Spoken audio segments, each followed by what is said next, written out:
Bom dia, senhoras e senhores. Sejam bem-vindos à teleconferência da MBRF para a discussão dos resultados referentes ao terceiro trimestre de 2025. Esta teleconferência está sendo gravada e o replay poderá ser acessado no site da companhia, em ri.mbrf.com. A apresentação também está disponível para download. Neste momento, todos os participantes estão conectados apenas como ouvintes, e em seguida iniciaremos a sessão de perguntas e respostas quando mais instruções serão fornecidas.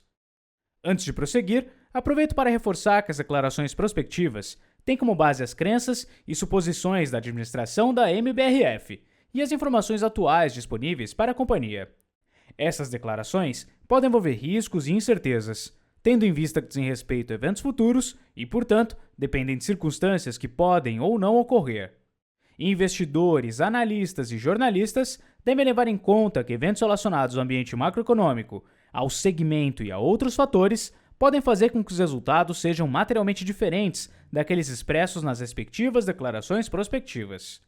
Estão presentes nessa teleconferência o Sr. Miguel Goulart, CEO, o Sr. Tim Klein, CEO da Operação América do Norte, o Sr. José Inácio Escoceria, CFO, e o Sr. Fábio Mariano, vice-presidente Mercado Halal e futuro CEO Sadia Halal.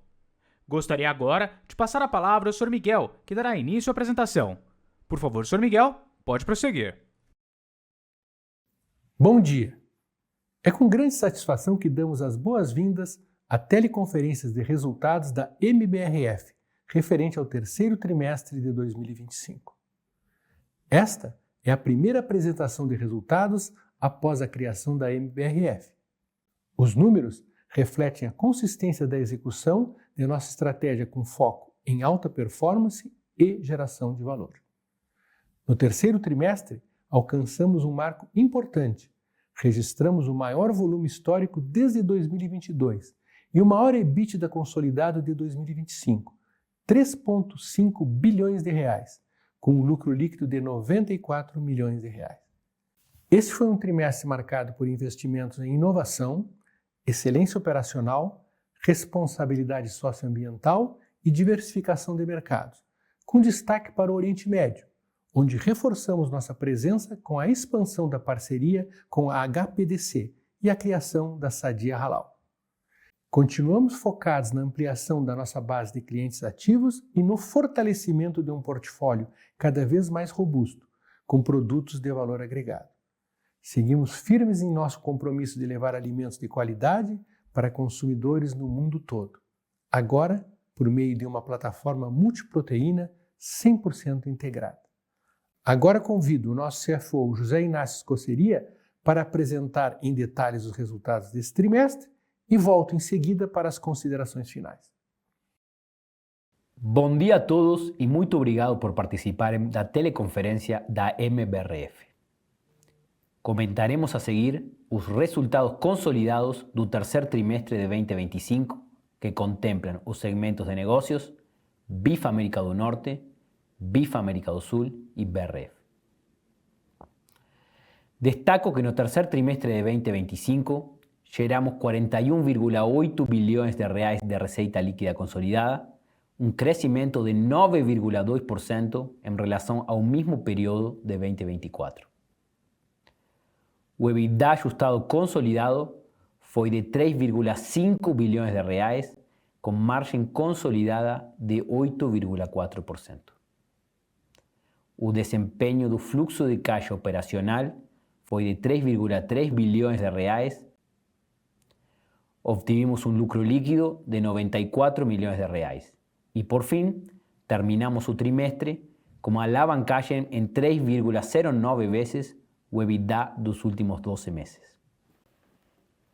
Mostramos no próximo slide, à esquerda, a evolução do volume total e por segmento na comparação ano contra ano. Tivemos aumento de volume de 3,7% contra o mesmo período de 2024, impulsionado pela operação de BIF América do Sul e BRF.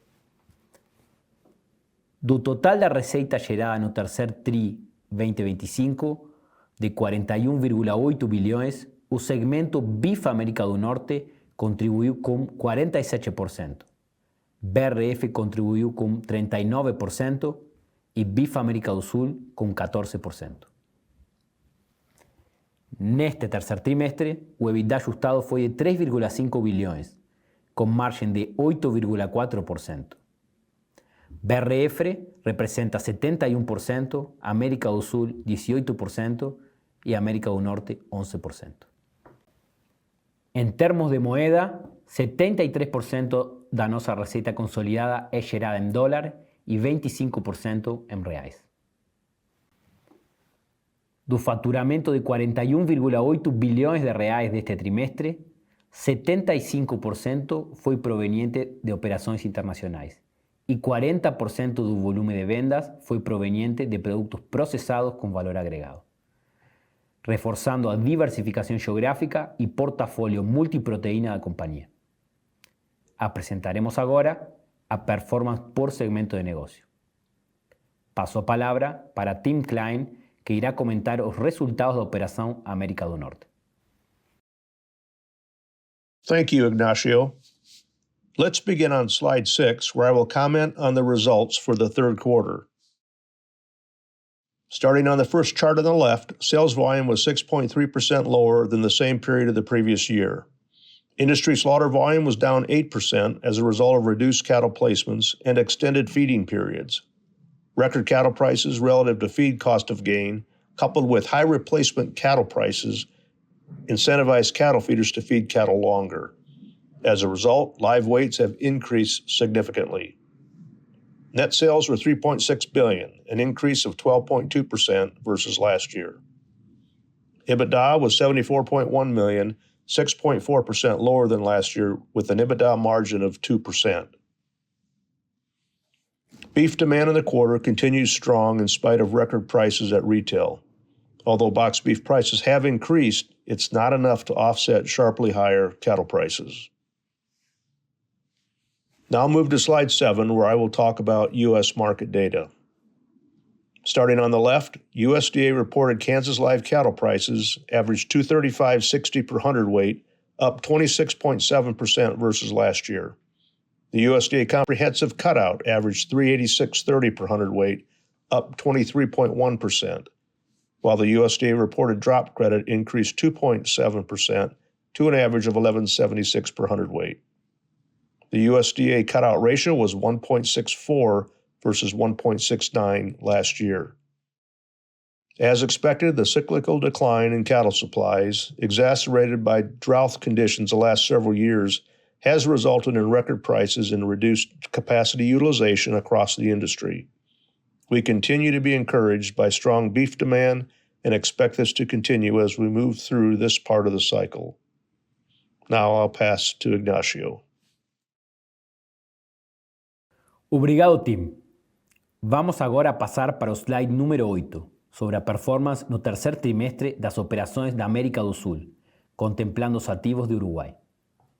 Começando pelo gráfico à esquerda, atingimos 291.000 toneladas no trimestre, 17,6% acima do volume do mesmo trimestre de 2024. Esse crescimento é resultado do aumento de capacidade feito pela companhia ao longo dos últimos anos. Passando para o gráfico central, da receita líquida, atingimos 5,7 bilhões de reais no trimestre, 18% acima da receita líquida do terceiro trimestre de 2024. Já no gráfico à direita, do EBITDA ajustado, atingimos um montante de 628 milhões de reais, um crescimento de 31,8% sobre o EBITDA do terceiro trimestre de 2024. A performance é explicada principalmente pela combinação de aumento de capacidade, maior ocupação e eficiência dos complexos industriais e participação de produtos de valor agregado. Com isso, atingimos uma margem EBITDA de 11,1%, um crescimento de 120 pontos base em comparação ao mesmo período de 2024.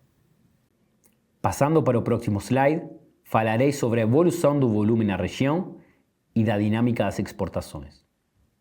Apresentamos crescimento expressivo de volume na América do Sul, atingindo o ganho de 40% na comparação deste trimestre com o primeiro trimestre de 2024. Neste trimestre, As vendas para o mercado externo representaram 39,9% do total da receita da operação. As vendas para a Ásia representaram 56% das exportações de beef à América do Sul. Temos nos dedicado a aumentar nossas alternativas de canais de vendas em nossas unidades para outros mercados. E nesse cenário, destacamos que as vendas para a Europa cresceram 4 pontos percentuais, passando de 15% no segundo trimestre de 2024 para os atuais 19%. Já as receitas de exportações, partindo da América do Sul para os Estados Unidos, representaram 14% no período. Apresentamos no slide 10 os resultados da operação da BRF, que nesse trimestre atingiu o maior volume histórico, com crescimento de 5% na comparação com o mesmo período do ano anterior. No mercado interno, observamos sucessivo crescimento de volume, em especial na categoria de processados. A diversificação geográfica contribuiu também para a mitigação dos efeitos da gripe aviária, dadas as restrições para as exportações de frango que estiveram vigentes durante o trimestre. A receita líquida foi de 16,3 bilhões de reais no período, crescimento de 5,4% contra o terceiro trimestre de 2024. Reportamos 2,5 bilhões de reais de EBITDA e patamar saudável de margem de 15,5%. Na próxima página, à esquerda, enfatizamos a evolução da execução comercial e o aumento da base de clientes, que já alcançou 340.000 pontos de venda. Ambos os avanços contribuíram para o recorde de volume vendido no Brasil. Os níveis de serviço logístico seguem em ótimos patamares, mesmo com o aumento dos volumes. Nos últimos 2 anos, entregamos um aumento expressivo de 18% no volume de processados no mercado interno. À direita, apresento os destaques do mercado externo. Ampliação da joint venture com a HPDC, subsidiária integral do Fundo Soberano da Arábia Saudita, e criação da Sadia Halal, potência multiproteína no mercado halal. A iniciativa fortalece a parceria estratégica, destravando valor en un mercado con consumo creciente de proteínas y amplia disponibilidad de capital. Conquistamos más 16 nuevas habilitaciones no período. Ya son 214 nuevas licencias de exportación desde 2022, o que nos permitió mitigar los efectos provocados por las restricciones de las exportaciones de frango. Aumentamos los embarques de bovinos con la marca Sadia Beef para China, y en outubro tivemos o fechamento da aquisição da Shell Prime, que irá contribuir para a maior participação de produtos de valor agregado no portafolio e expansão da rentabilidade da companhia. Em relação às marcas, seguimos evoluindo nos diferentes mercados onde atuamos. No Brasil, destaco a performance da categoria de processados, que apresentou aumento de vendas e ganhos de market share. Mantivemos a liderança de market share no GCC, com a marca Sadia, e na Turquia, com a marca Bambit. Na região do Cone Sul, destaco a força das marcas e liderança de empanados Sadia no Chile e hambúrguer Patty na Argentina. Na página 14, consolidamos os seguintes destaques em sustentabilidade. Atingimento de 100% de monitoramento via satélite dos fornecedores diretos de gado e de grãos. Dentre os fornecedores indiretos de gado, alcançamos 91,4% de monitoramento na Amazônia e 88,4% no Cerrado. Participação na carteira do ICI e a conquista do selo ouro no programa brasileiro do GHG Protocol, reconhecimento à transparência na publicação do inventário das emissões de gases de efeito estufa. E, por fim, adesão ao programa Brasil Sem Desperdício, iniciativa que visa reduzir as perdas e desperdício de alimentos. Apresentamos agora, na página 16, as informações relacionadas à estrutura de capital da companhia. No terceiro trimestre de 2025, o fluxo de caixa operacional consolidado foi positivo em 3,3 bilhões de reais. Os investimentos realizados em CAPEX totalizaram 1,4 bilhões de reais e o montante gasto com despesas financeiras foi de 1,36 bilhões de reais. Como resultado, o fluxo de caixa livre recorrente do trimestre foi positivo em 555 milhões de reais. No próximo slide, demonstramos a dívida líquida consolidada no período. Reportamos um endividamento líquido de 41,3 bilhões ao final do terceiro TRI 2025, aumento de 10% em relação ao segundo TRI de 2025, como consequência direta da recompra de ações e pagamento de proventos e recesso decorrentes do processo de incorporação. Se desconsiderarmos esses efeitos, a dívida líquida seria 2,2% menor em relação ao segundo TRI de 2025. O índice de alavancagem ficou em 3,09 vezes. Na sequência, compartilho o detalhamento das sinergias mapeadas a partir da combinação de negócios. Reforço que as alavancas de sinergia foram amplamente estudadas após 3 anos de trabalho conjunto entre os times Marfrig e BRF, além do alinhamento cultural e de modelo de gestão, o que permite uma visão clara das oportunidades existentes e mitiga o risco de execução. As sinergias mapeadas foram agrupadas em 4 frentes e somam um total de 1 bilhão, sendo aproximadamente 600 milhões previstos captura ao longo de 2026 e o restante entre 2027 e 2028. Do montante total, 60% impactará o lucro bruto e os outros 40% terão um impacto no SG&A da companhia. Na frente de otimização da estrutura corporativa, estimamos 230 milhões de reais com toda a captura prevista para o ano próximo. Enquanto nas iniciativas de supply, mapeamos sinergias na cadeia de suprimentos e projetos de value engineering que totalizam 470 milhões de reais, com maior captura no primeiro ano.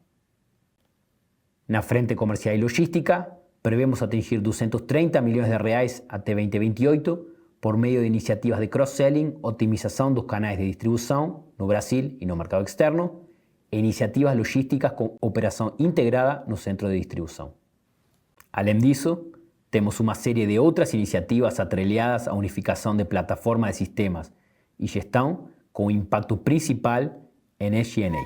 Por fim, em relação à otimização fiscal, o montante estimado no anúncio da transação sigue válido. Estamos preparados e empolgados para avançar ainda mais na captura de sinergias e gerar mais valor para todos os acionistas da MBRF. Agradeço e passo então a palavra ao nosso CEO, Miguel Gularte, para suas considerações finais. Obrigado, Inácio. Para encerrar nossa apresentação, gostaria de destacar que seguimos firmes em nossa jornada de crescimento sustentável, com foco na geração de valor. A companhia distribuiu no trimestre 3,8 bilhões de reais em proventos, demonstrando nosso compromisso com a entrega de retornos consistentes aos nossos acionistas. Na América do Norte, os resultados foram impulsionados pela racionalização da produção e crescente demanda pela proteína bovina. Já na América do Sul, ampliamos significativamente o volume, graças aos investimentos recentes em complexos industriais. Na BRF, alcançamos o maior volume histórico, com destaque para o crescimento contínuo da categoria de processados. Além disso, a estratégia de diversificação de mercados foi decisiva para sustentar o crescimento do volume, mesmo diante do cenário de restrições para a exportação de frango. Isso nos permitiu mitigar os riscos e capturar oportunidades em regiões com maior demanda, reforçando nossa resiliência operacional. Na BRF, nosso programa de eficiência segue gerando resultados expressivos, com a entrega de 355 milhões de reais no período. Também iniciamos a implementação do MBRF+, ampliando essa metodologia para toda a organização e iniciamos as capturas de sinergias decorrentes da fusão.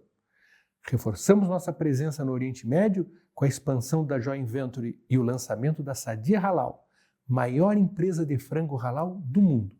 Seguimos avançando com consistência e determinação, com o apoio, a confiança e o direcionamento estratégico do nosso chairman e controlador, Marcos Molina.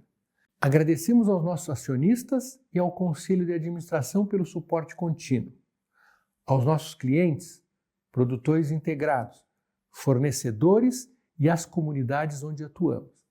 E reiteramos o nosso muito obrigado aos nossos 130 mil colaboradores da MBRF pelo mundo, que fizeram com que todas essas conquistas fossem possíveis. Muito obrigado.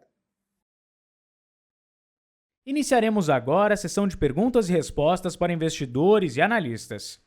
Caso deseje fazer alguma pergunta, por favor, pressione o botão levantar a mão.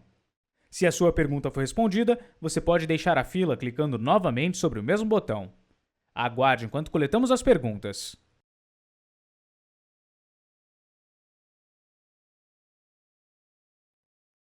Nossa primeira pergunta vem de Henrique Brustolin, do Bradesco BBI. Por favor, senhor Henrique, certifique-se de estar no canal em português para realizar perguntas em português. Seu microfone já está liberado. Bom dia a todos, obrigado por pegar minhas perguntas. Eu tenho dois pontos que eu queria explorar em BRF. O primeiro e maior até, a gente viu essa contração de margem EBITDA, né, na casa de 90 pontos, tri a tri, só que esse foi um tri claramente mais poluído pelos efeitos da gripe aviária, né? Então eu queria pedir que, dentro do possível, vocês nos ajudassem a entender um pouco melhor o que foi feito na leitura de vocês da gripe aviária, né? Então talvez não recorrente dentro do resultado do trimestre, e como que foi a rentabilidade nas operações que sofrem menos esse impacto quando a gente pensa, por exemplo, processados no mercado doméstico, né? Então, tentar separar um pouco o que tenha sido pontual para o que a gente deveria continuar esperando olhando para frente. E ligando nesse ponto também, minha segunda é sobre preços no mercado interno. A gente vê uma queda de 3% tri a tri. A dúvida é se isso é justamente relacionado ao mercado de in natura ou se tem alguma questão também em processados que vale a pena chamar a atenção. Obrigado. Bom dia, Enrique. Vamos lá. En relación a trayectoria de rentabilidad da BRF en este trimestre, tuvimos dos historias. Por un lado, tivemos, como destacamos na apresentação, continuamos na jornada de agregação de valor ao portafolio da companhia, fizemos um recorde de volume de processados no trimestre, crescendo 7% ano contra ano e 5% em relação ao tri anterior, con escenarios de rentabilidad súper saludable, mantivemos un escenario de rentabilidad súper saludable, con expansión en algunas categorías llaves, como embutidos spreads. Entonces, realmente, la historia de procesados ya es algo que la compañía ven construyendo en los últimos trimestres y fue un grande destaque y permitió entregar un resultado muy robusto no terceiro trimestre. Conforme você falou, de fato, tivemos uma queda no preço médio no Brasil, principalmente, basicamente explicado por o preço da proteína in natura, do frango principalmente. Então, realmente tivemos pressão de preço, principalmente por mix, muitos cortes que eram exportados para a China foram redireccionados para o mercado interno, principalmente asa, algo de perna. Então, realmente isso num mix fez que o preço médio do mercado interno tivesse uma queda e realmente teve um impacto na rentabilidade in natura no mercado brasileiro, ok? Que entendemos agora tem todas as condições para ser revertido.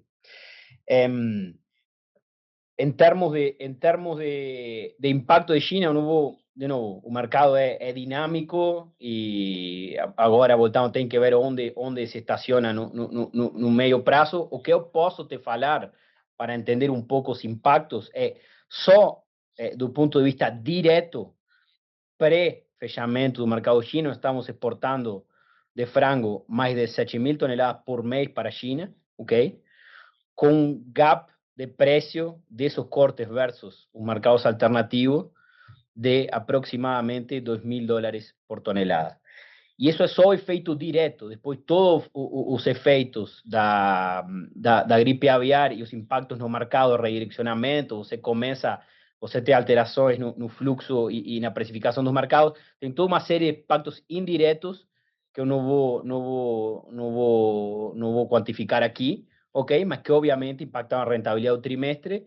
Mismo así, de nuevo, principalmente ancorados en una performance excepcional de procesados, conseguimos entregar un EBITDA flat em relação ao trimestre anterior.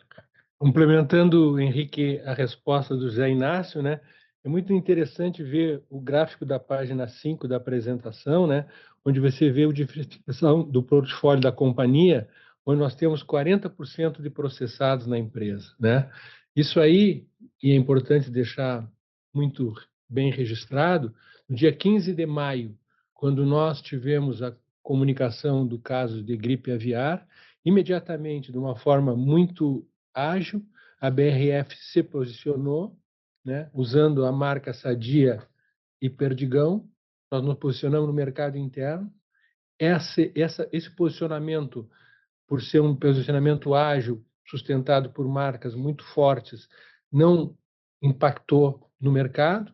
Mas é importante também dizer, né, que nós trabalhamos muito nos últimos 2 anos para novas habilitações. Nós temos quase 200 novas habilitações nos últimos 2 anos. E se nós olharmos os CSEX, dados de setembro, que são os disponíveis, né, nós vamos ver que o próprio mercado do MENA, né, já vinha, nos últimos 2 anos, sendo superior a todo o mercado asiático, China incluída, pré-gripe aviar. Então, eu acho que a gente trabalhou muito bem nessa oportunidade de diversificar mercado, de colher os frutos da empresa ter feito os investimentos corretos e ter um portfólio de 40%, que é muito mais resiliente em qualquer circunstância frente ao que nós vivemos, por exemplo, desse episódio sanitário.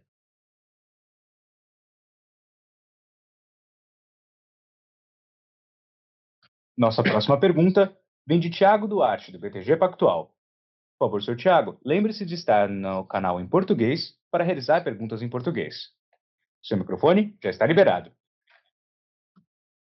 Olá, muito bom dia a todos. Prazer falar com vocês. Eu queria voltar na primeira pergunta, na verdade é um follow-up da pergunta anterior em relação a preços no mercado interno para o segmento BRF. Pela resposta do Inácio, fica relativamente claro que vocês entendem que a queda sequencial está muito puxada pelo in natura, mas eu queria ouvir se você pode falar, pelo menos em ordem de grandeza ou em grandes números, Inácio, como é que fica a evolução do processado, dos preços médios de processado nesse trimestre. Então, vocês continuaram ganhando bastante market share, a gente viu o crescimento de volume, mas queria entender um pouco a dinâmica de preço médio e, nesse contexto, se vocês entendem que há um impacto também de mix nessa variação, qualquer que tenha sido ela. Essa é a minha primeira pergunta. A segunda, quando a gente olha a conta de estoques, né, teve um crescimento muito grande na conta de estoques de matéria-prima, e quando a gente, obviamente, quebra do segmento Marfrig para o segmento BRF bem relevante, né, a impressão que dá é que vocês montaram um estoque bem relevante, imagino eu, de grãos para os próximos períodos. E aí eu queria, se vocês puderem falar um pouco de quanto de produção vocês entendem terem hoje estocado de grãos para o segmento BRF, para quantos meses ou trimestres vocês imaginam já terem estocados? Essas seriam minhas perguntas. Obrigado. Bom dia, Tiago. Vamos lá. Em relação à dinâmica de preços no segmento de processados, o que nós vimos durante o trimestre é basicamente uma manutenção de um mercado sólido, como você mencionou. Nos ganamos já principalmente em algumas categorias chaves que avançaram dentro do trimestre, que tiveram consumo aquecido dentro do trimestre, principalmente as categorias de embutidos y de spreads. En relación a dinámica de precios, si você ve a evolução dentro do trimestre, basicamente ficou na categoria geral de forma flat, mas dentro dessa categoria nós tuvimos um crescimento maior de uma parte do portafólio que tem um preço médio um pouco menor. Então, de fato, tem um impacto de mix, ok? Nos embutidos e nos spreads nós crescimos a mais. Então, indiretamente, se o preço ficou em linha na evolução trimestral, mas nós crescimos mais em categorias com preço meio menor, indiretamente O que eu estou falando aqui é que tivemos um mercado saudável e que realmente continuou evoluindo como já estava fazendo no primeiro semestre do ano. Em relação à capital de giro, realmente você destacou os principais pontos da dinâmica do trimestre. Nós tivemos um aumento de estoques na ordem de 1,5 bilhões, quase todo no segmento BRF, sendo disso aproximadamente esse aumento foi super em linha com a trajetória normal da companhia, a sazonalidade normal da companhia. Nós crescimos mais de 1 bi em grãos, realmente aproveitamos a oportunidade que o mercado nos deu em relação à oferta de grãos com a safrinha, e aceleramos nas compras, até hicimos um volume recorde no terceiro trimestre de compras de grãos. Isso nos deixa uma posição muito confortável em relação a como isso vai voltando e como isso vai sendo consumido.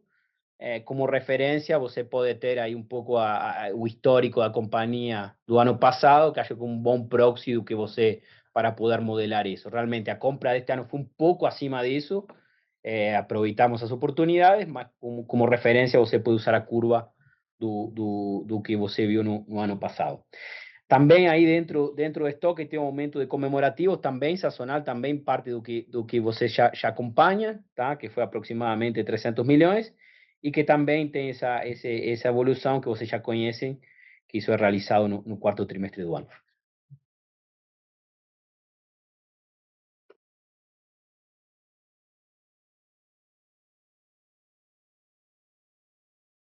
Nossa próxima pergunta vem de Leonardo Alencar, da XP. Por favor, senhor Leonardo, lembre-se de estar no canal em português para realizar sua pergunta em português. Bom dia, Miguel. Bom dia, Inácio. Bom dia a todos. Obrigado por pegar minhas perguntas e parabéns pelo resultado do trimestre. Eu queria, talvez, ainda dentro do tema de BRF, né? Mas focando um pouco mais em Turquia, é uma região aí que tem talvez decepcionado em alguns últimos trimestres, mas que teve aí uma mudança aparentemente interessante pela perspectiva de mix, né? Se pudessem contribuir um pouco para uma leitura que é nível de rentabilidade atual versus histórico, ou talvez até com abaixo do potencial que vocês enxergam isso. Tá? Teve um crescimento muito forte de processados, e acho que muito por conta de destravar capacidade fabril, né? Então, imagino que com os investimentos que estão sendo feitos, tem mais espaço para poder destravar essa linha de processados e mudar aí a questão de mix, e até para entender esse ambiente de oversupply, que eu entendo que é mais negativo para a in natura do que processados, então só para entender um pouco mais a dinâmica de Turquia especificamente, tá? Assim, a parte de BRF, sinergias, eu agradeço bastante ali até o detalhamento, ficou bem mais fácil para a gente realmente enxergar os impactos disso, mas quando a gente pensa talvez mais ali num curto prazo ou até no 2026, mas existe alguma sazonalidade que a gente deveria esperar para essas métricas, pensando em trimestre a trimestre, até se vamos ter o acompanhamento disso todos os trimestres, para poder ter esse check também.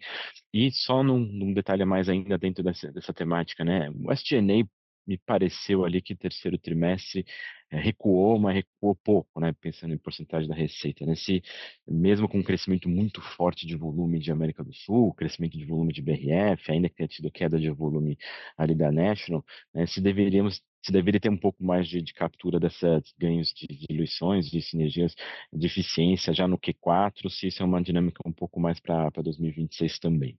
É isso, obrigado.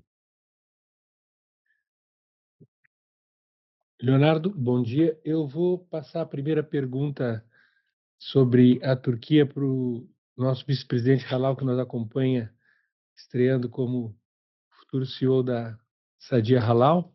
Aproveitando a presença do Fábio, ele te responde essa pergunta, mas eu vou antecipar, e antes do Inácio entrar no detalhe da sinergia, é importante ter presente que as alterações de estrutura que a MBRF realizou, ela realizou sobre o final de outubro, princípio de novembro. Então, evidentemente que a gente vai ver isso acontecer ao longo dos próximos trimestres. Nós preparamos de uma forma muito assertiva e de que seja realizada no menor tempo possível. Foram 3 anos de preparação da fusão. As empresas têm uma cultura ajustada, o mesmo controlador, um rumo estratégico que parte do controlador numa direção já familiar para as duas companhias e foram extremamente bem mapeados. Tanto é assim que quando nós divulgamos, no momento da fusão, uma possibilidade concreta de captura de 805 milhões, nós hoje já estamos falando na casa de 1 bilhão. Ou seja, à medida que o tempo passa, a gente afina os números, a gente trabalha no aprofundamento dessas sinergias e na captura das mesmas. Isso tem sido uma característica da gestão. Se você recordar, ao longo dos últimos 3 anos, nós trabalhamos no programa BRF+. BRF+, sempre entregou além daquilo previsto. Nós temos tido agora a oportunidade, nos últimos meses, de trabalhar construindo o que vai ser o MBRF+ 2026, trazendo as métricas e os KPIs que nós controlávamos, ajustávamos e incentivávamos dentro da BRF para a MBRF, incluindo, nesse caso, também toda a área de BIF. Mas passo para o Fábio para ele falar sobre a resposta da Turquia e depois retorno com o Zé Inácio. Bom dia, Leonardo. Sobre Turquia, é importante a gente mencionar que 75% do que a gente vende na região são produtos in natura e 25% são produtos processados. E produtos processados, obviamente, é a estratégia da companhia, assim como em todas as outras regiões, né? A gente crescer em valor agregado, e isso já tem acontecido, né? Então, eu te lembro que em 2022 a gente vendia o equivalente a 50 mil toneladas por ano de produtos processados. Hoje, na Turquia, a gente já vende 80 mil. Então, é um crescimento de 60%, né, em poucos anos. E a gente ainda tem bastante espaço para crescer o produto processado. Talvez na região a gente encontre aí o maior spread de pontos, né, do processado versus o in natura. Então, historicamente, chega aí entre 8 e 10 pontos a diferença de rentabilidade. Óbvio, isso vai exigir alguns investimentos. A gente tem hoje uma capacidade de produção que, com alguns ajustes de layout, a gente consegue produzir mais processados e o mercado oferece oportunidades, né? A gente tem um market share na Turquia equivalente a 20, 25%, dependendo da categoria, e a marca Banvit, ela tem uma preferência de 40%. Então, é uma oportunidade aí da gente ser ainda mais protagonista nessa parte de portfólio e trazer não só mais rentabilidade futuramente na região, mas diminuir a volatilidade dos resultados. Você mencionou bem, hoje os resultados eles seguem aí numa margem um pouco abaixo do que é o histórico, exatamente aí pelo crescimento da produção, né, do frango fresco, que year to date, quando a gente compara com o ano anterior, é superior aí a 13%. Então, isso vai se equilibrar. A gente já vê essa tendência acontecendo aí para o próximo ano, mas direcionalmente aí todas as nossas apostas se darão em crescer, né, a parcela do produto de valor agregado. E como isso já tem acontecido aí, como te relembrei, historicamente desde 2022. Bom dia, Leonardo. Só fazendo follow-up na resposta do Miguel e para colocar números. Então, de fato, no terceiro TRI não tem ainda impacto da sinergia do ponto de vista dos números apresentados. Nós anunciamos e executamos, já é público, em outubro, então isso começa a estar refletido no quarto TRI. Em termos da rampa de captura no ano 2026, dos 370 milhões que aproximadamente que están con impacto no SG&A en las diferentes frentes, 160 millones son en estructura y ellos van a ser capturados. A compañía ya entra en 2026 con una estructura optimizada. O restante, aproximadamente 200 millones, que están básicamente en las frentes de supply y otros. Eso a captura debe ir aumentando a intensidad en el 2026 y podemos asumir ahí una linealidad ahí en la rampa de crecimiento. E de fato, vamos acompanhar a evolução disso com vocês para os próximos trimestres.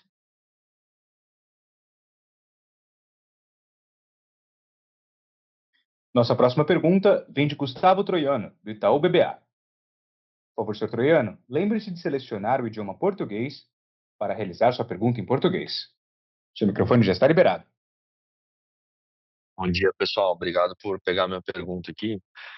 Na verdade, eu queria explorar um tema com vocês sobre, né, a relação dos ciclos de frango que vocês enxergam aqui no Brasil e nos Estados Unidos, né? A gente tem visto uma redução de preços importantes nos preços locais de frango lá nos Estados Unidos.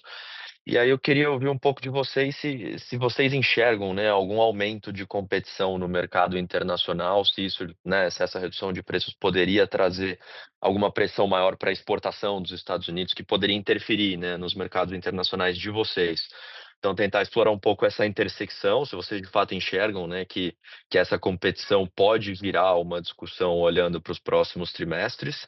E aí pegar um pouco do update de vocês também, se o balanço de demanda e oferta atual, né, suportaria essa dinâmica, enfim, dado que parece que o cenário global se desenha para um cenário de um pouco mais de escassez de proteínas, né? Então, pegar um pouco a opinião de vocês sobre isso. E aí, ainda relacionado a esse tema, acho que vocês fizeram um trabalho bastante intenso de habilitações, né, nos últimos anos. Olhando para frente, como é que essa primeira dinâmica de competição global altera as habilitações indo para frente, né? Então, se vocês pudessem comentar um pouco como é que está a perspectiva de vocês para futuras habilitações de Brasil, se ainda tem espaço, né, para vocês para liberar a Europa, que era um tema que a gente discutia recentemente.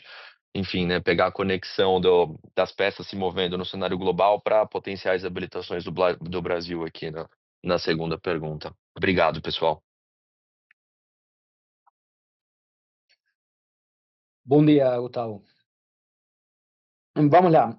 Em relação à sua primeira, tentando endereçar um pouco o que nós vemos em termos de mercado de frango e ciclo de frango, e começando pelo mercado americano que você colocou, entendemos que o aumento no terceiro TRI de produção dos Estados Unidos, que foi na faixa de 3%, atendeu uma série de particularidades nas decisões de produções locais, e também teve um impacto de queda de preços muito vinculado à sazonalidade normal desse período, e não vemos uma pressão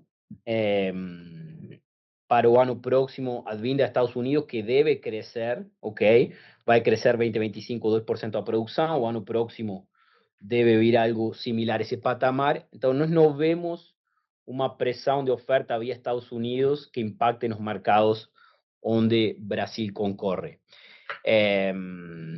Recentemente saíram um pouco a visão dos concorrentes em relação ao ciclo frango-americano para ano próximo. Entendemos que a visão deles está muito em linha com isso, e de fato, nos mercados onde nós temos uma competência com eles, muito focado no peito em algumas regiões e a perna em outras, vemos cenário de preço saudável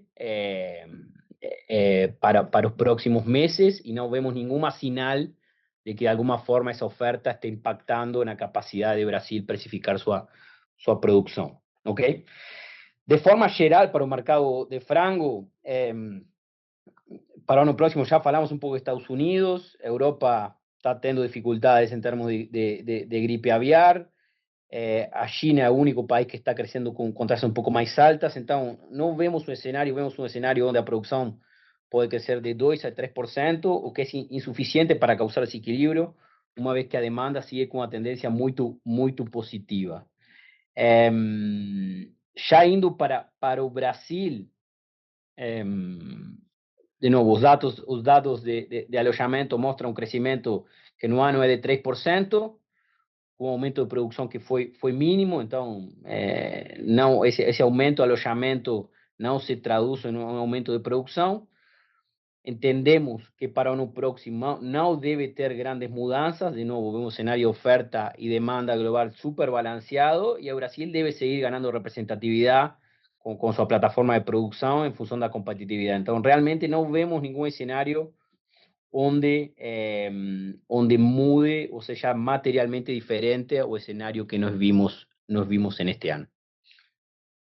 E dando sequência à resposta do José Inácio, nós vemos que o aspecto de habilitações deve seguir acontecendo, foram fundamentais para enfrentar essa situação de gripe aviária, e o ano passado o episódio de Newcastle no Rio Grande do Sul. Nós temos agora a muito boa perspectiva que nas próximas semanas seja anunciado a volta do pré-listing para o Brasil, o que traria a oportunidade de, no nosso caso, voltar a exportar para a Europa. Independente do que, é importante ressaltar o que eu tive falando anteriormente, nós temos uma empresa hoje, globalmente, trabalhando em 40% de processados, né? Isso dá uma resiliência frente a qualquer situação sanitária que, porventura, venha a ocorrer. Outro aspecto importante, comparando 2024 com 2025, eu diria que o episódio da Newcastle em 2024 deixou ensinamentos profundos e também um roteiro de atuação muito bem desenhado. Tanto foi assim que o conceito de regionalização e até mesmo de municipalização passou a ser aceito em diversos países. Isso fez com que a retomada dos mercados, no caso da gripe aviária, foram ainda muito mais ágeis e muito mais rápidos, né? Nós tivemos praticamente um fechamento das exportações brasileiras por um período de 30 dias, e a partir de 30 dias os caracteres de regionalização propriamente até de municipalização começaram a ocorrer e os mercados foram reabertos, né? O que mostra também o excelente estágio de segurança, de biossegurança da produção brasileira de frango. Perfeito, pessoal. Muito obrigado. Vamos agora.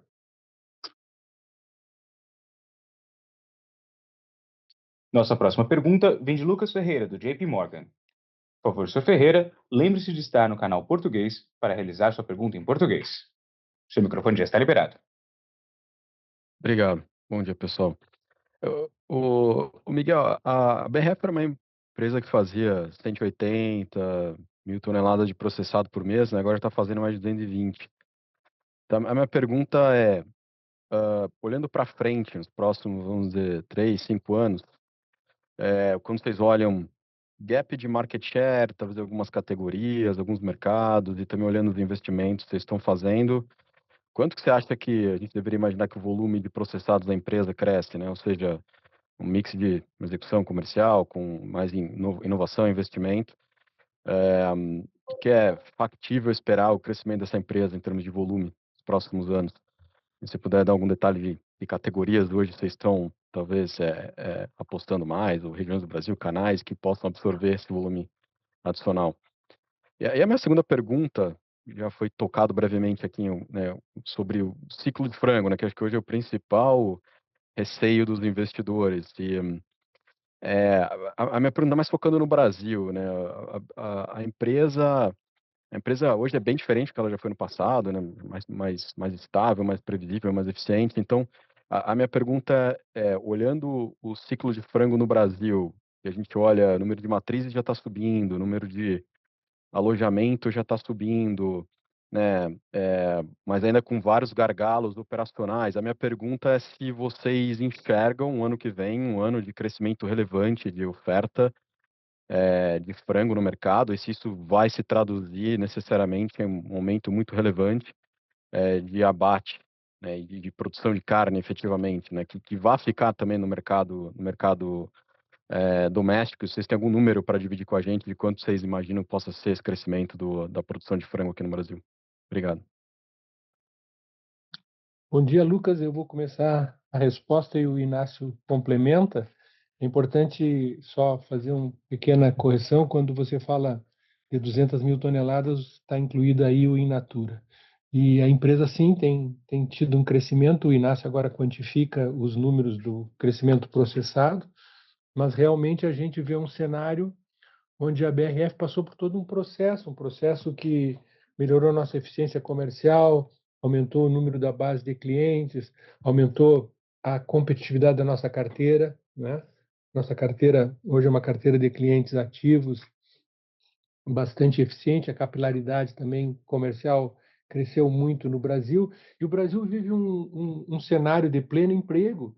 E agora, um dado muito recente, nós tivemos essa semana, né, o anúncio da isenção do imposto de renda para quem ganha até R$ 5.000. Isso aí, estimam-se, as primeiras notícias são que traria para a economia um valor na ordem de 30 bilhões de reais, dos quais de 8 a 10 bilhões seriam direcionados ao consumo.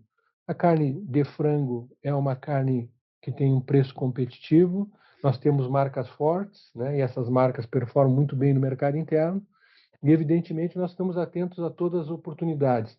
Nós, no primeiro momento, nós ocupamos os capex e os investimentos que a empresa tinha realizado. Isso foi feito de uma forma muito evidente nos últimos 2 anos, né? E nós também fizemos capex para seguir crescendo naquelas categorias que mostravam oportunidade. À medida que você tem um parque fabril performando bem, com uma alta taxa de ocupação e uma execução comercial muito boa, inclusive, vamos ressaltar, essa execução comercial passa não só pelo mercado interno, que foi brilhante, mas também por todas as geografias, porque mesmo num cenário de gripe aviar, nós seguimos crescendo a exportação sem ter uma renúncia de preço que poderia até ser esperável ou aceitável. Olhando e respondendo a parte do mercado interno, antes que o Zé Inácio quantifique o aspecto do crescimento com os processados, é importante prestar atenção na resposta que ele deu anteriormente, né? Você tem realmente um alojamento maior, com 2,94, uma produção de 0,3. Quando você fala do alojamento de matrizes, né, as previsões são de alojamento entre 61, 62, até 63 milhões, depende aí da estatística escolhida ou da fonte tomada, né? Mas você teve uma queda de eclosão nos últimos 2 anos de quase 5 pontos percentuais, né? E também a idade de abate de matriz chegou a 70 semanas, isso deve recuar para 62, 64 semanas, né? Isso significa 10% a menos do que realizado em 2024 e 2025. Então, para tornar a resposta mais curta e mais assertiva, nós não vemos um desequilíbrio entre oferta e demanda para o ano 2026. Nós estamos muito bem preparados, todos os nossos canais comerciais performando muito bem. Nós vamos seguir incansavelmente, como tem sido feito nos últimos anos, perseguindo novas habilitações. Eu sigo insistindo, desculpe repetir uma frase que já está se tornando até cansativa. Nós acreditamos que a melhor opção é ter várias opções. Então, nós vamos seguir trabalhando, e eu acho que o Brasil também tem um bom momento nesse aspecto. O Ministério da Agricultura vem fazendo um excelente trabalho, esse excelente trabalho do Ministério da Agricultura abre novas oportunidades para as exportações brasileiras, em frente a casos que seriam muito graves para a retomada de mercados, como foi o caso da gripe aviar. Nós vimos rapidamente o Ministério provendo a informação em tempo e em forma, e os mercados reabrindo rapidamente. Não só pela importância do Brasil no cenário de exportação internacional, mas também porque o mundo é carente de proteína. Eu sempre digo que tanto no bovino, como no frango e no suíno, nós vivemos um mercado onde a demanda supera a oferta. Isso permite você, como uma empresa que tem uma diversidade geográfica, que tem um portfólio de 40% de processados, que tem produtos de extrema qualidade e uma carteira comercial extremamente robusta, surfar por todas essas dificuldades e, ao mesmo tempo, que se aproveita as boas oportunidades que surgiram e que seguirão surgindo. Bom dia, Obrigado, Lucas. Miguel. Complementando aqui um pouco a resposta do Miguel em termos de números, a categoria de processados na BRF vem crescendo nos últimos 2 anos a quase 10% ao ano, ok? Os vetores de crescimento são um pouco diferentes se nós olhamos Brasil que se olhamos o mercado halal. No Brasil temos um destaque aí para a categoria de embutidos e de spreads e de congelados, de novo. o crescimento do mercado é geral em processados, tem algumas categorias que estão avançando um pouco mais e nós vamos continuar no mix atual, inovando e criando valor dentro da categoria. Não tem nenhum destaque, nós estamos investindo em todo o portafólio para continuar crescendo. Do ponto de vista do crescimento internacional, claramente está más enfocado en las categorías de empanados y marinados, ¿ok? Nos acabamos de inaugurar a ampliación una fábrica de quesad que va a traer 25.000 tons ao ano de empanados y marinados en la región. Y como ya anunciamos para el mercado, estamos construyendo a fábrica de cheddar que va a traer también 40.000 tons de capacidad adicional, focados ahí muito también las líneas de empanados, de hambúrgueres y de calibrados. Entonces, los vectores de crecimiento son un poquinho diferentes no Brasil que no mercado internacional, mas a estrategia da compañía de ir agregando no portafolio y ir creciendo en ese segmento, acho que é a mesma e é um dos principais destaques do trimestre e da história dos últimos trimestres da companhia. Também, aproveitando a resposta do cenário internacional que o Zé Inácio traçou, é importante destacar que a reabertura da China tem um efeito colateral muito favorável para a MBRF, que nós acabávamos de inaugurar a empresa, a planta de Henan, e agora nós temos oportunidade com a reabertura do mercado chinês de exportar matéria-prima do Brasil para a China, né, e processar na nossa própria instalação, né? Isso aí permite também prever um ramp-up dessa operação chinesa da MBRF num ritmo mais acelerado até que o ritmo que nós prevíamos inicialmente.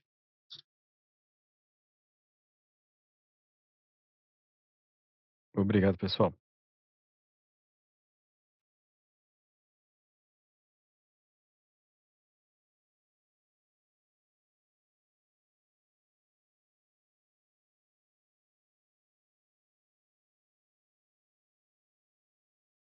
Nossa próxima pergunta vem de Isabela Simonato, do Bank of America. Por favor, senhora Simonato, lembre-se de estar no canal em português para realizar sua pergunta em português. Seu microfone já está liberado. Obrigada, bom dia a todos, bom dia, Miguel. Eu tenho uma pergunta para alocação de capital, né? Ontem vocês anunciaram uma adição ao buyback que foi anunciado no final de setembro e bastante relevante, né? Se ele for todo realizado, dá mais de R$1 bilhão aí em recompra de ações.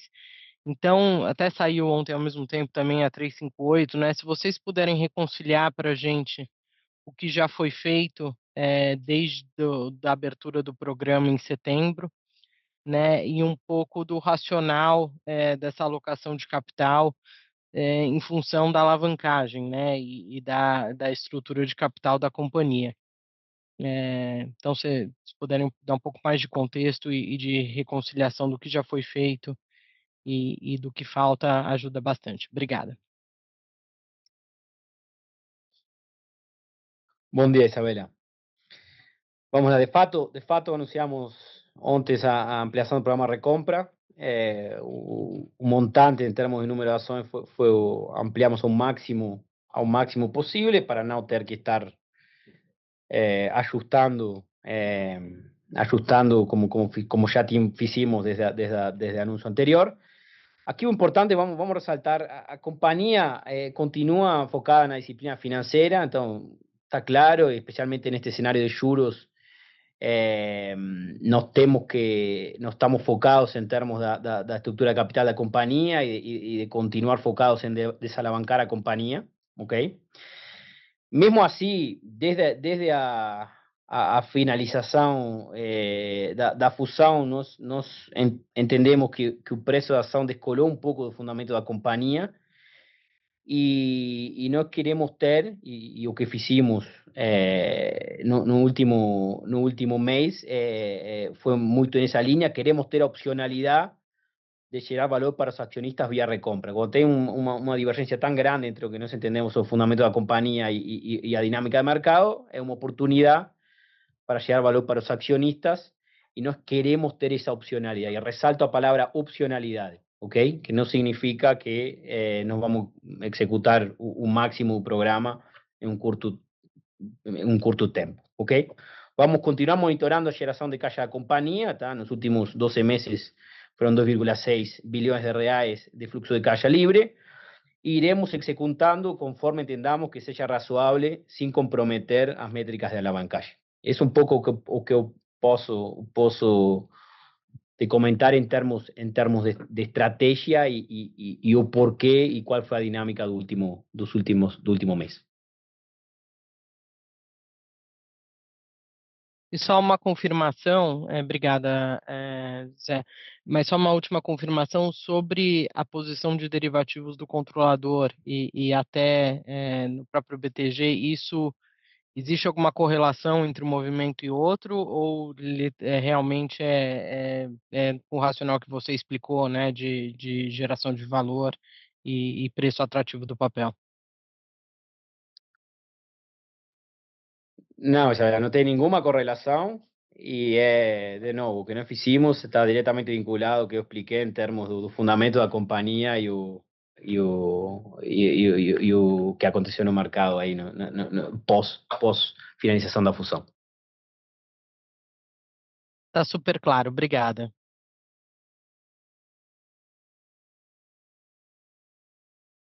Nossa próxima pergunta vem de Ben Führer, da Barclays.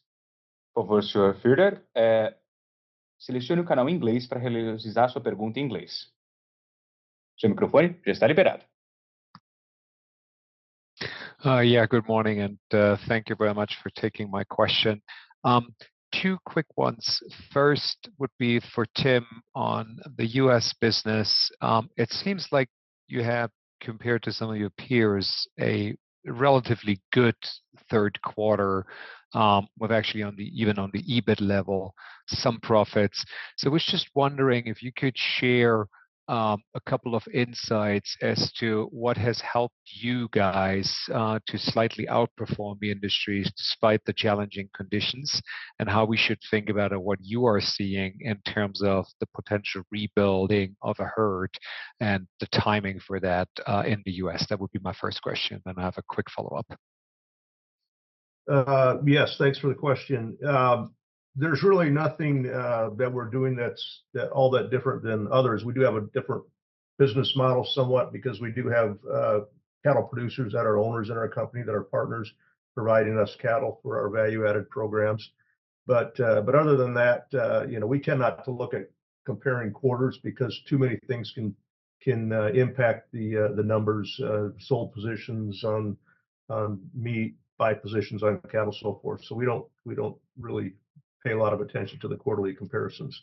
As far as the herd rebuild, we did see cow liquidation really slow down, which is a great sign. We are seeing some signs of heifer retention, and it's not significant yet, but we think it's something to build on as we go forward. So we're going to have fewer cattle next year than we have this year, and prices will be higher. But one thing we are seeing is really good beef demand that has allowed us to manage a better margin structure than what you would normally expect with this kind of shortage of cattle that we're seeing.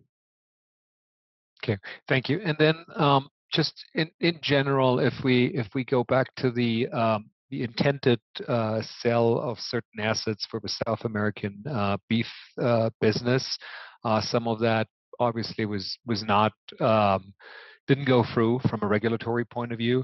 So I was just wondering, are there any other options on the table that you consider in terms of asset portfolio optimization? And if not, how should we think about the impact or like the positioning of that within your broader portfolio on a go-forward basis?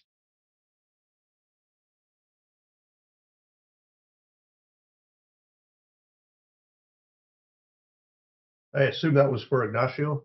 Yes.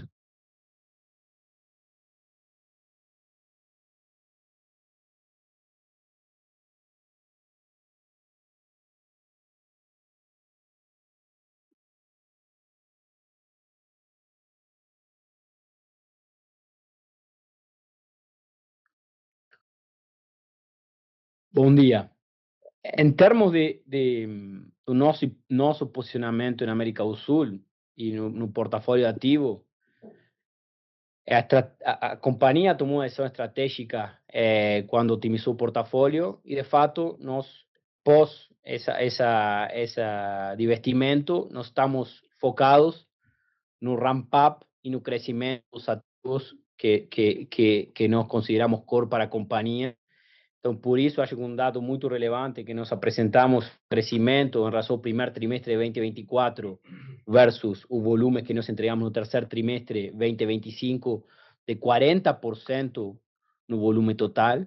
Ainda temos espaço para seguir otimizando e crescendo os volumes dentro do nosso portafólio de ativos. Entendemos que estamos nas regiões chaves, estamos posicionados en mercados que por un lado tienen o competitividad para producir proteína bovina o grandes oportunidades de acceso a mercado y como puede ser el caso de Uruguay y un flujo de exportaciones para Estados Unidos. Entonces, realmente tenemos un portafolio que entendíamos adecuado, ainda tenemos valor para extraer de ese portafolio y vamos a continuar en esa rampa y manteniendo a evolución que nos venimos mostrando trimestre a trimestre.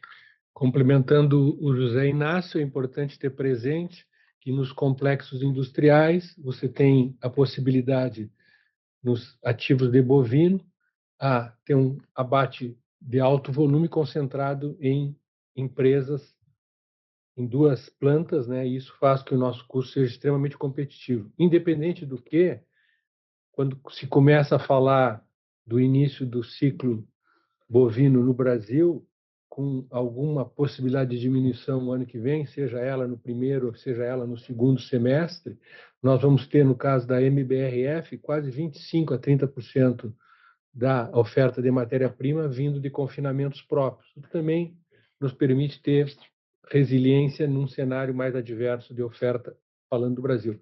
Falando no Uruguai, enquanto se decidir a questão dos ativos no Uruguai, nós fizemos uma série de investimentos na planta do Taquarembó. Nossa planta do Taquarembó hoje é a planta que tem o maior volume de abate no país.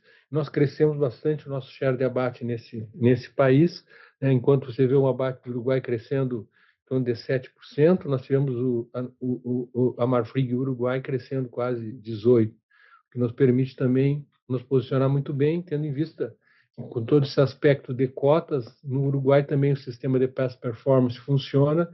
Você pode esperar que agora, à medida que esse processo de crescimento de abate da Marfrig no Uruguai ocorra e siga ocorrendo, nós também vamos ter acesso a maior volume de cota.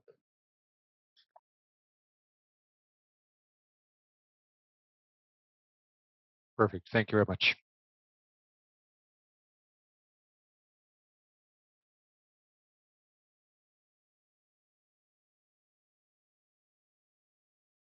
Nossa próxima pergunta vem do senhor Thiago Bortolucci, do Goldman Sachs.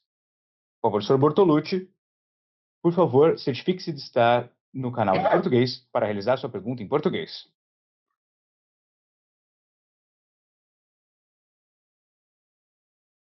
Seu microfone já está liberado. Oi, pessoal. Vocês me ouvem? Sim, te ouvimos, Thiago. Muito obrigado. Bom dia a todos. Parabéns pelos resultados e boa sorte, Miguel, Inácio, Fábio, nos novos desafios da companhia. Eu tenho 2 follow-ups. O primeiro, acho que para o Inácio, sem configurar guidance, Inácio, mas você conseguiria ajudar a gente a fazer um break-even free cash flow bridge para 2026, só para a gente entender onde vocês estão vendo o resultado financeiro, principalmente no cenário de potencial corte de juros, capex, capital de giro, para o ano que vem. Essa seria a minha primeira pergunta. E a segunda, explorando as operações internacionais de BRF, eu queria aproveitar a presença do Fábio para entender quais as oportunidades e qual o potencial de crescimento de processados que ele vê para a nova Sadia Halal. E se vocês puderem comentar um pouco como que estão sendo os aprendizados com o ramp-up da fábrica na China também. São essas as perguntas. Obrigado. Bom dia, Thiago. Bom, em termos de fluxo de caixa, vou abordar primeiro o CAPEX e depois a dinâmica do que nós podemos esperar dos juros. Não vou dar, obviamente não vou dar uma estimativa, mas posso, com base nos últimos 12 meses, nós fizemos LTM, temos 5 bi de CAPEX, ok? No último trimestre foi um pouco mais alto, foram 1,4 bi, e a tendência é que o número se estabilize em um ritmo similar, ok, ao do terceiro tri. Então, se for olhar para frente, LTM foram 5 bi, devemos continuar um ritmo similar ao que foi o terceiro tri, ok? Em termos de juros, eu não vou aqui falar da equity management, assim, nós não controlamos o mercado e os spreads, então não vou ter oportunidades em termos de estrutura de endividamento da companhia, tem oportunidades para seguir reduzindo os spreads, mas obviamente o principal impacto aqui é a curva de juros, ok?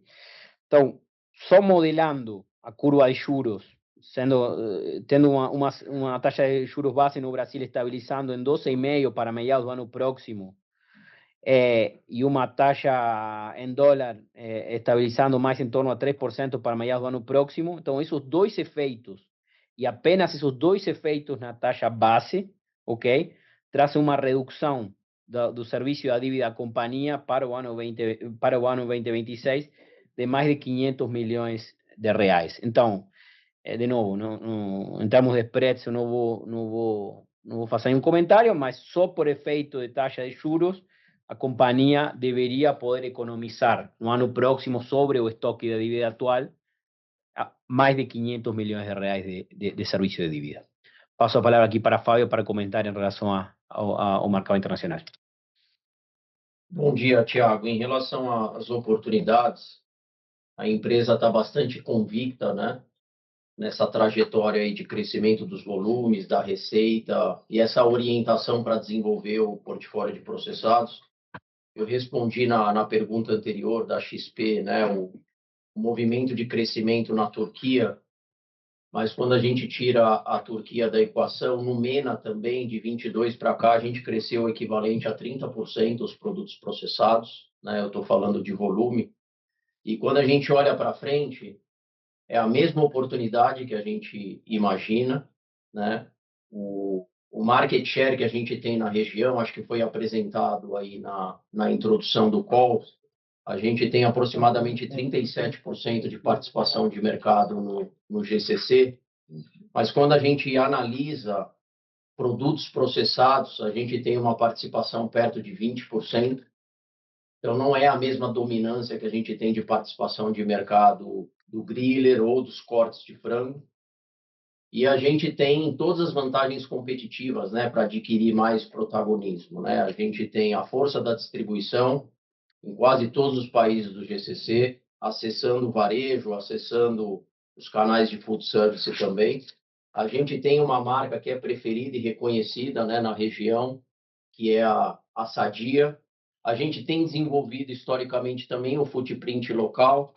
Então, a nova planta de Jeddah, a planta de Kizad, que a gente inaugurou 2 novas linhas, né, recentemente, e também na região de Daman, na Arábia Saudita, que a gente já triplicou a capacidade de produção desde que a gente adquiriu a Aljory em 2022.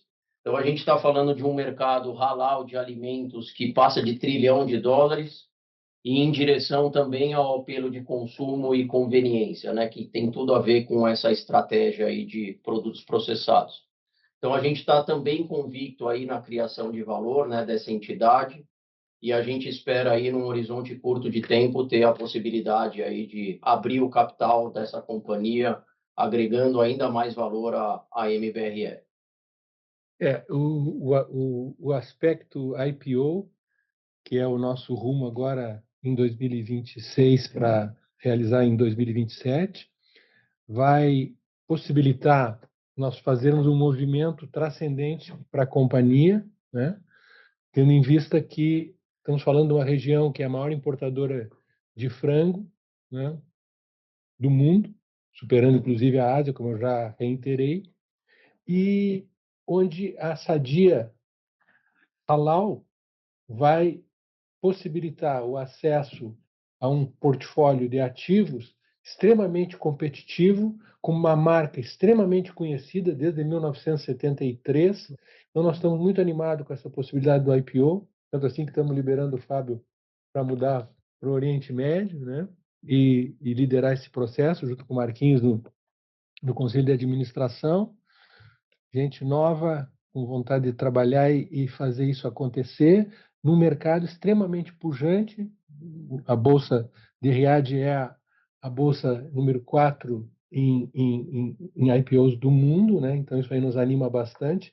Vai ser uma alavanca de destravamento de valor para a companhia e ainda mais associado com a PIF, né? Através da HPDC. Então, muito entusiasmo quanto a isso, tanto quanto estamos também entusiasmados, completando a resposta à tua pergunta, Tiago, sobre o aspecto da China, né?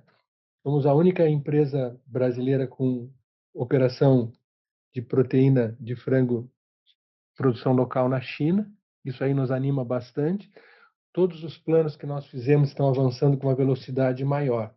E é importante também, desculpe fazer um disclaimer, né, durante essa pergunta, sobre perguntas anteriores, né?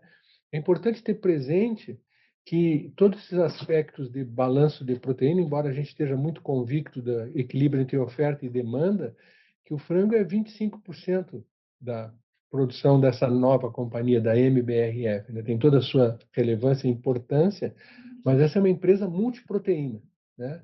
E uma multiproteína extremamente bem localizada, com marcas fortes e com diversidade geográfica. Então, a gente está muito animado para o futuro. Eu acho que a fusão ela veio na hora certa, no momento certo, e nós estamos muito bem preparados para colher os frutos que ela vai nos oferecer. Muito obrigado, pessoal.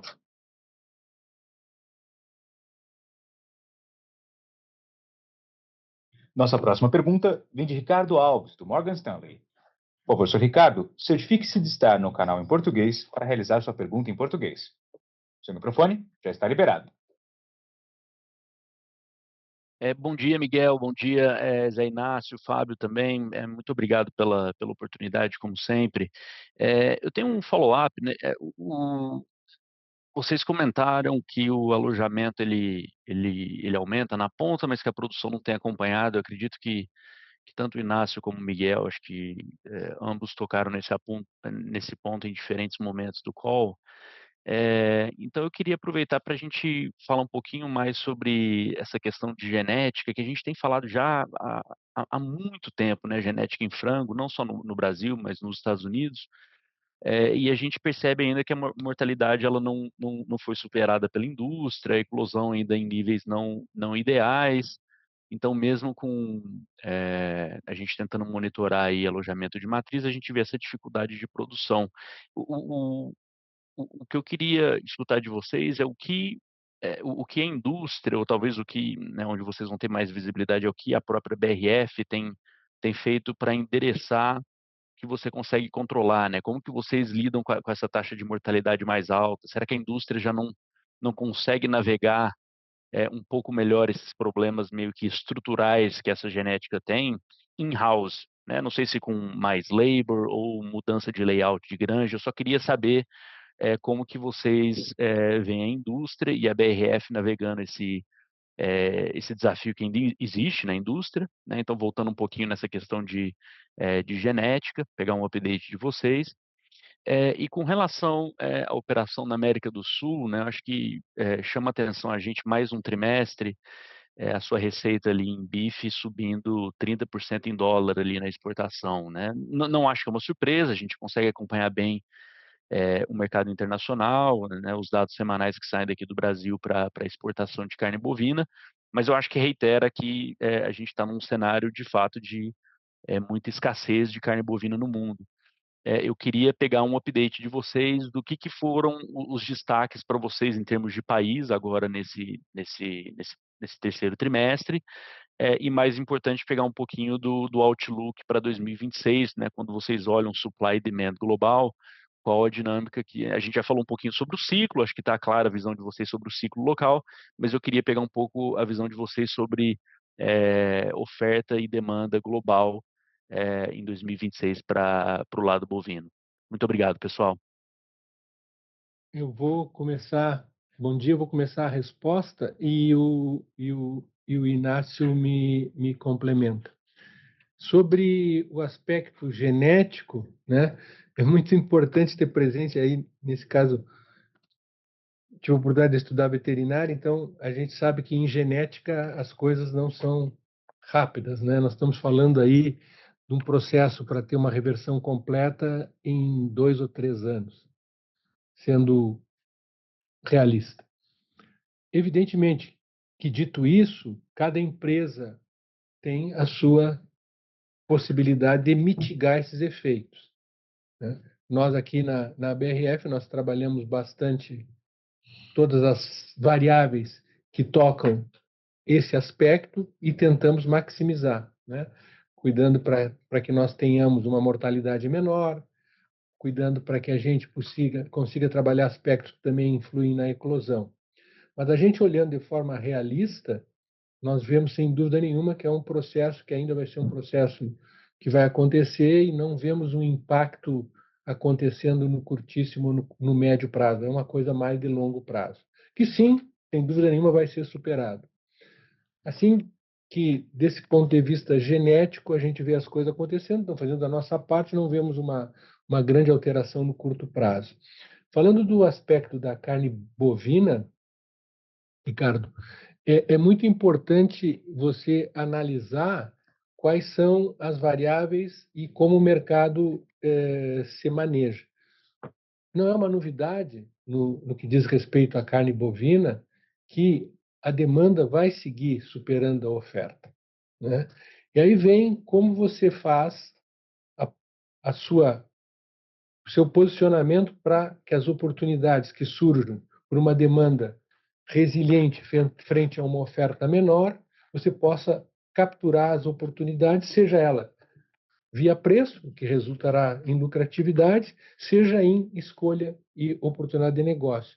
E aí eu acho que é evidente o modelo escolhido pela MBRF. No Brasil, um modelo com grandes complexos industriais, produtos de valor agregado, processados.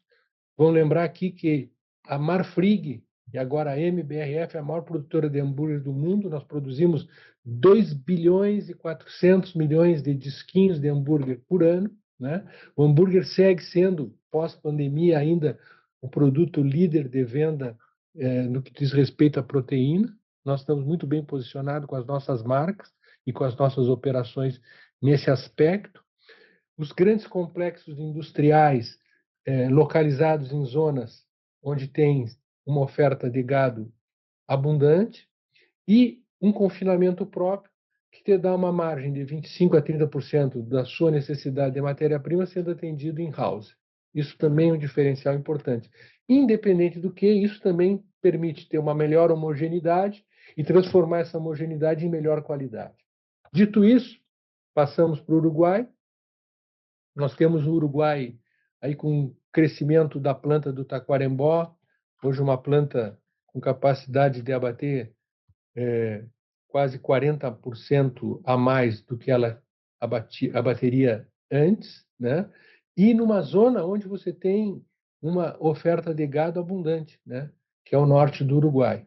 Nós estamos aí trabalhando firmes para esse ramp-up ser concluído, ainda tem espaço para seguir crescendo. E outro aspecto importante para dizer, nós estamos usando na nossa linha de exportação de bife na América do Sul a marca Sadia, que é uma marca extremamente reconhecida e que abre inúmeras portas. Se nós formos para o Brasil, nós temos toda essa capilaridade de vendas, né, da BRF agora sinérgicas com a Marfrig. Então, a MBRF, com a mesma equipe de vendas, com os mesmos promotores, com as mesmas possibilidades de aceder aos diferentes clientes, né, sob a liderança do Manuel e do time dele. Então, nós temos hoje possibilidade de tocar diferentes geografias e, sim, escolher negócios, né, e conseguir precificar muito bem o nosso produto. Eu acho que isso explica que num cenário onde a demanda vai seguir superando a oferta, você poder fazer escolhas, você ter possibilidade de fazer escolhas e poder precificar bem o seu produto em decorrência dessas escolhas, nós vemos uma situação bastante animadora, mesmo frente se ocorrer essa diminuição de oferta. Que é importante ressaltar, não deve ter, talvez, a intensidade que está sendo prevista, porque também tem um aumento de produtividade que vem acontecendo ao longo dos anos, que eu acho que tem que ser melhor modelado. Mas se acontecer, nós estamos preparados. Complementando aqui, Ricardo, a resposta do Miguel, e só ele já endereçou muito bem as alavancas estratégicas e a vantagem competitiva. O highlight do trimestre aí das operações, realmente algo que você acompanha um pouco com número. Então, o Brasil realmente, o aumento dos embarques para a China foram um destaque, seguindo a trajetória do setor.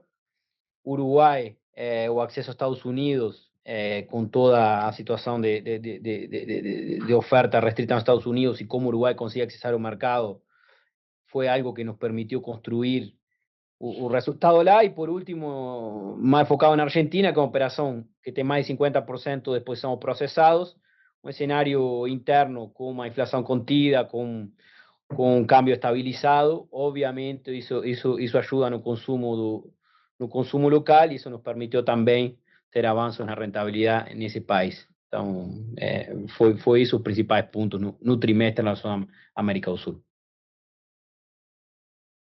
Muito obrigado, Zé Inácio. Obrigado também, Miguel.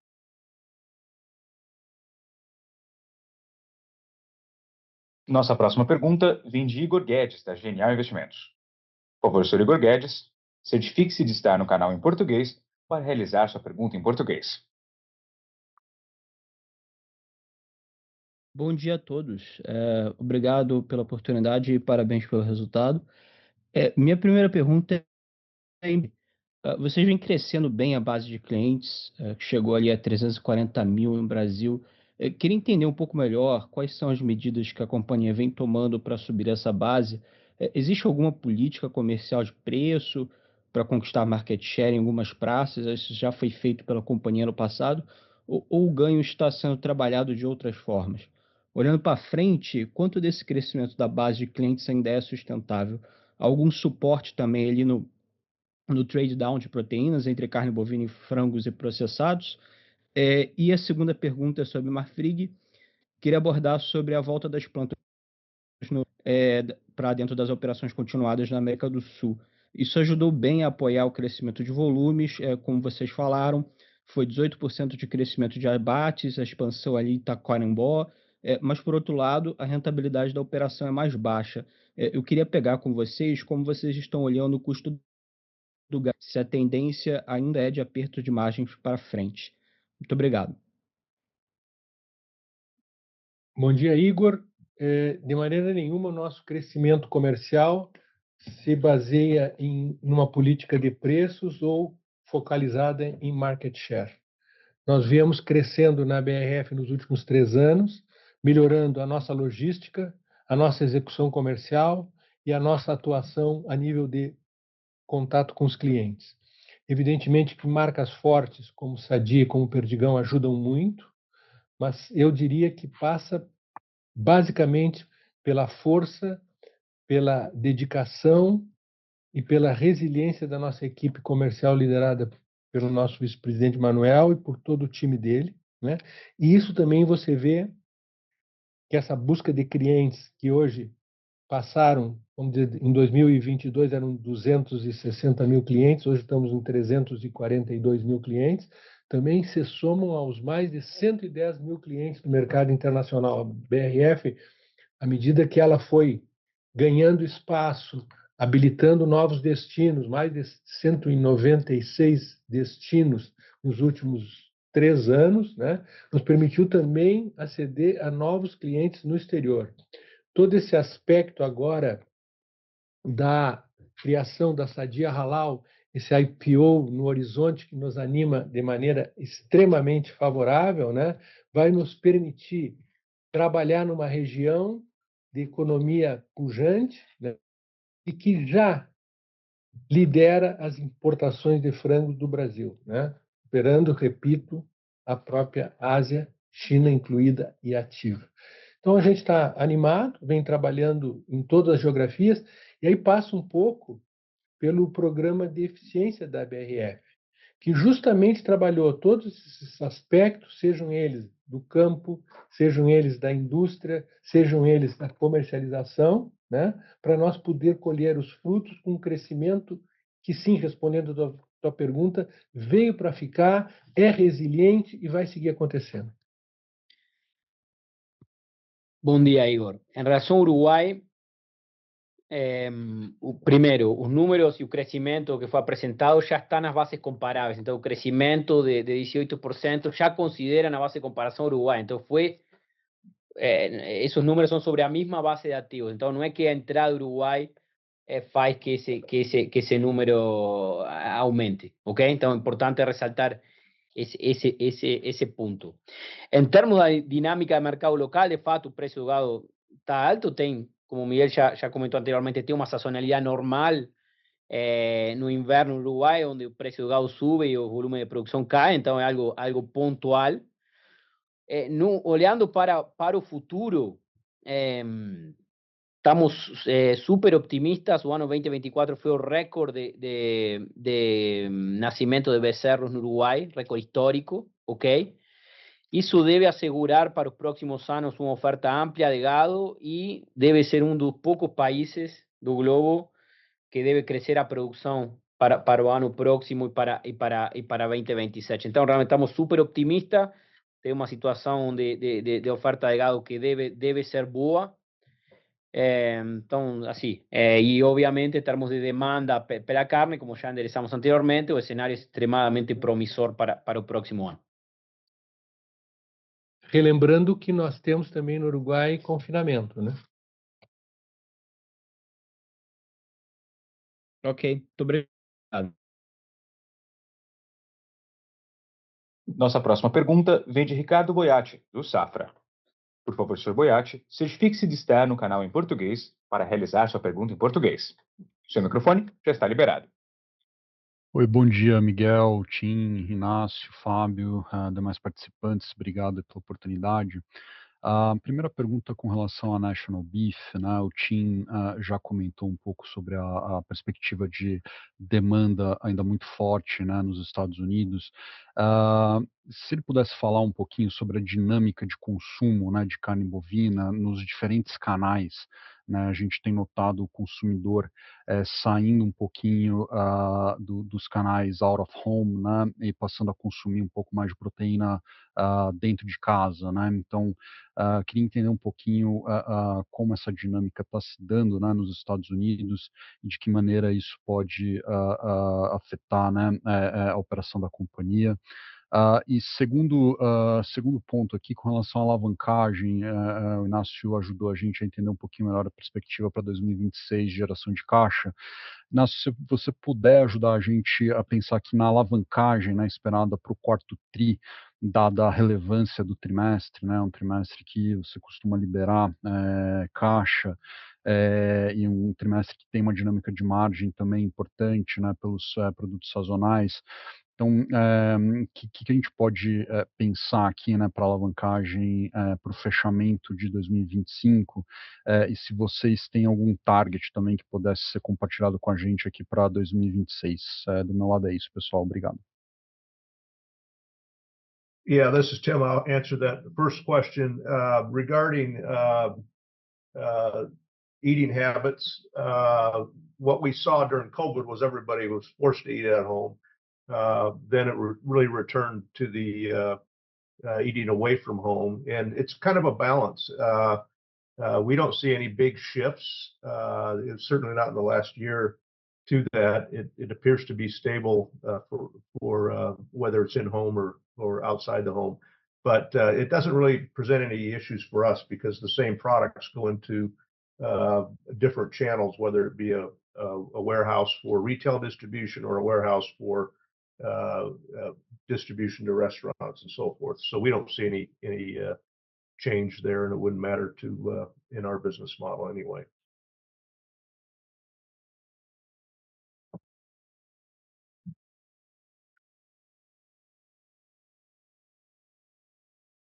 Bom dia, Ricardo. Em termos de alavancagem, como explicamos na apresentação, de fato, no terceiro TRI, excluindo os efeitos aí dos proventos e do recesso e das recompras muito atreladas à operação de fusão, nós teríamos tido uma alavancagem estável com uma queda da dívida líquida, ok? Então, assim, olhando para frente, o que podemos falar? Em termos de EBITDA, o último TRI, entendemos que temos as condições de entregar um resultado sólido, conforme os principais drivers da performance do terceiro trimestre se mantém olhando para o quarto trimestre, então temos um ambiente de negócios saudável, ok? A base de comparação do ano anterior é alta já, então lembrando que o quarto trimestre do ano passado da BRF foi um trimestre extraordinário, a América do Sul veio com uma rentabilidade muito boa, então a base de comparação LTM é alta, ok? Mas temos ferramentas para entregar e para ter uma performance boa no quarto trimestre, ok? Em termos de desalavancagem, como falei, o que eu posso te falar e um pouco também na pergunta anterior sobre o free cash flow, o que esperar para o futuro, o que eu posso te falar é nos últimos 12 meses, nós geramos 2,6 bilhões de caixa livre. Temos a dinâmica dos juros para o ano próximo que deve aliviar o serviço da dívida, então estamos confiantes que a companhia consiga chegar a caixa. Obviamente, a National Beef é uma alavanca significativa para acelerar o processo de desalavancagem da companhia, então esperando um 2026 básicamente muito similar a este ano. Esse processo vai ser gradual, ok? Mas eu não vou dar target, não temos nenhum target aqui para anunciar, nem nenhum número, mas entendemos que a base para a performance que nós entregamos no terceiro TRI sigue válida e é boa para pensar num quarto trimestre onde nós entregamos um resultado sólido. Ótimo, muito obrigado.